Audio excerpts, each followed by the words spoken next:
The prophet Noah builds the ark. Allah had accepted the prophet Noah's prayer. Allah told the prophet Noah how he should act from that time afterwards. Dear Noah, build an ark in the way that is revealed to you by me. After that, when the earth and skies become one and the idolaters are destroyed, don't ever feel sorry for them and ask for mercy. They have truly deserved to suffer this torment. The prophet Noah then started building a large ark with the help of Allah. The angel Gabriel revealed to Noah how the ark should be built. Noah and his believers built it according to how they were told to do so. The idolaters mocked the believers when they went to see where they started building the ark. They all said to the prophet, "Dear Noah, have you given up prophethood and started carpentry? Is carpentry more worthwhile?" Many days and months passed while building the ark. Finally, one day the ark was completed. It has been said that the building process lasted from 2 to 4 years. It was also said that the ark was 3 stories high. It is mentioned in the Quran that the ark also had a stove and a cauldron. It can be said that Noah's ark was a steamship. Allah had informed Noah that a great flood would begin after the building process was complete. Allah ordered Noah to tell his believers that they should take all their families and 1 pair of animals to his ark. When the ark was nearly complete, the preparations were finished. The people and the animals that were to get on the ark were all gathered around it.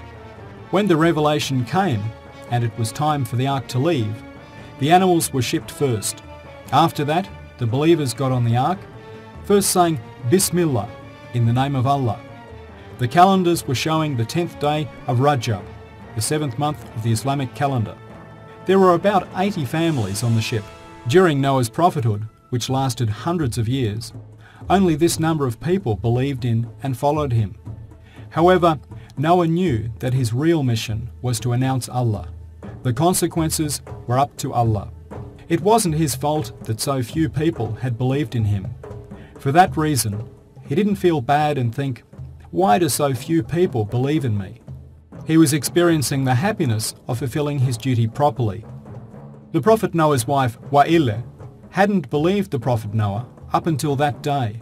She didn't accept the news that torment was to come that day. So for this reason, while all the believers were getting on the ark with their families, she didn't want to get on. She opposed the Prophet Noah. She was very blessed to be the wife of a prophet, but didn't know the true value of this. While she was supposed to be his best supporter and his partner on the journey, she denied Allah. Not only did she deny Allah, she tried to pass on his secrets to the idolaters. She had gone as far as calling her husband crazy. The punishment for betrayal and rudeness would come back to her during the flood, where she would drown. The Prophet Noah's wife was not the only one in the family who did not believe in him. His son Kenan believed in the idolaters just like his mother. However, even though the Prophet Noah had no hope left for his wife, he still had hope in his son. Noah had struggled with his wife and son for many years, just like he did with his people. This had doubled his pain and heartache. It's a fact that unhappiness and difficulties in the home are more difficult to deal with than the struggles of the outside world. However, the Prophet Noah had been patient against these struggles, as was fit for a great prophet to do so. The flood. The Prophet Noah and his believers had gotten on the ark and were waiting for the flood. The wait didn't last long. All of a sudden, the sky became covered with grey clouds and it started raining like cats and dogs. At the same time, water was coming out of the ground and the land was slowly getting covered with water, and a strong wind caused giant waves. The idolaters were in panic, and many of them drowned as soon as the rain started to fall. Those who were alive tried to climb to higher places and go up the mountains. The Prophet Noah then suddenly saw his idolater son Kenan. He was climbing to the top of the mountain.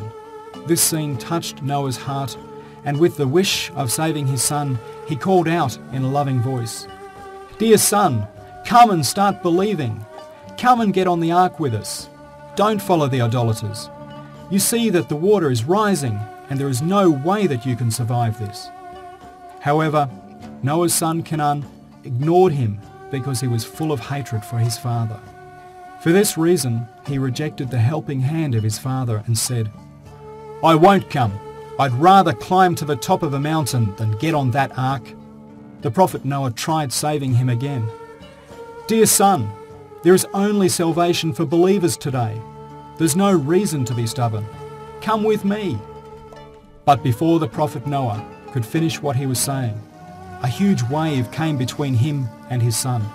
His son disappeared among the huge waves and took him away. The flood, which started on the 10th day of Rajab, covered all the land with water in a very short time. Even the highest mountains were lost in the water and could no longer be seen. While the believers were in peace and happiness on the ark, not even one of the idolaters had survived. They were all destroyed. The prophet Noah's wish had come true.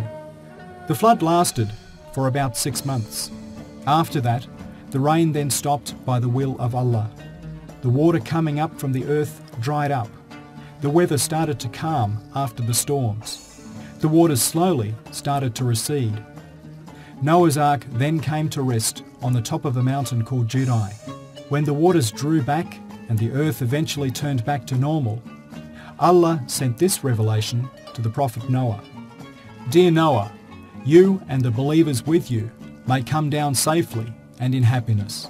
Those who denied Allah have now all been destroyed and the believers are safe." The prophet Noah and his people stepped on dry land on the 10th day of Muharram, the first month of the Islamic calendar. They all fasted that day in order to celebrate and thank Allah for their survival. They gathered all the food that was left over from the ark and prepared a food called ashireh. Since then, until this day, this tradition has continued.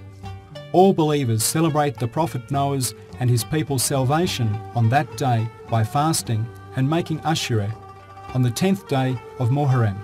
On this day, the flood is remembered and relived, and the lessons from that day are learnt. A new life began for people on earth after the flood.